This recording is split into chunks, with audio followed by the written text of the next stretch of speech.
আসসালামু আলাইকুম ওয়া রাহমাতুল্লাহি ওয়া বারাকাতুহু। আলহামদুলিল্লাহ, রমজানুল মুবারক। সারা বিশ্বের আমার প্রিয় মুসলমান ভাই এবং বোনদেরকে মাহে রমজানের শুভেচ্ছা জানাচ্ছি। আবারও বলছি, রমজানুল মুবারক। পবিত্র রমজান মাসের ফরজ রোজা শুরু হয়েছে। রমজান মাস রহমতের মাস, মাগফিরাতের মাস, নাজাতের মাস।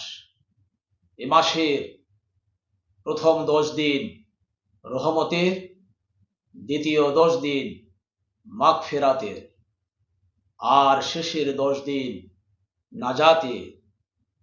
তাই আসুন, মহান আল্লাহ পাকের হুকুম পবিত্র রমজান মাসের ফরজ রোজা রেখে আমরা সবাই আল্লাহ পাকের সন্তুষ্টি অর্জন করতে চেষ্টা করি।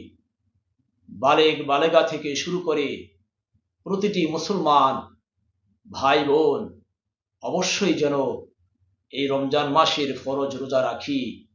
মহান আল্লাহ পাকের হুকুম যেন যথার্থভাবে পালন করি। মহান আল্লাহ রাব্বুল আলামিন পবিত্র কোরআনুল কারীমের সূরা বাকারা 183 নং আয়াতে কারিমায় ইরশাদ করেছেন, ইয়া আইয়ুহাল্লাযীনা আমানু কুতিবা আলাইকুমুস সিয়াম কামা কুতিবা আলাল্লাযীনা মিন ক্বাবলিকুম লাআল্লাকুম তাত্তাকুন। অর্থাৎ, হে ঈমানদারগণ, তোমাদের উপরে সিয়ামের বিধান দেয়া হয়েছে, অর্থাৎ রমজান মাসের রোজার বিধান দেয়া হয়েছে, যেমন বিধান দেওয়া হয়েছিল তোমাদের পূর্ববর্তীগণের উপরে, যাতে করে তোমরা তাকওয়া অর্জন করতে পারো।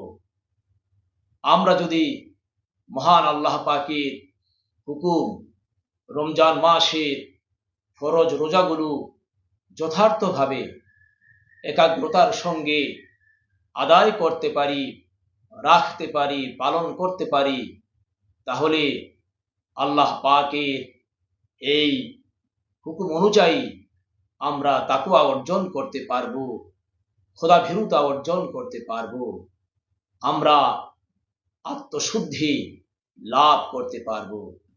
মহান আল্লাহ রাব্বুল আলামিন আমাদের প্রতিটি মুসলমান ভাই বোনকে এই পবিত্র রমজান মাসের ফরজ রোজা রেখে তার রেজামন্দি হাসিল করার তৌফিক দান করুন, তাকওয়া অর্জন করার এবং তার সন্তুষ্টি অর্জন করার তৌফিক দান করুন।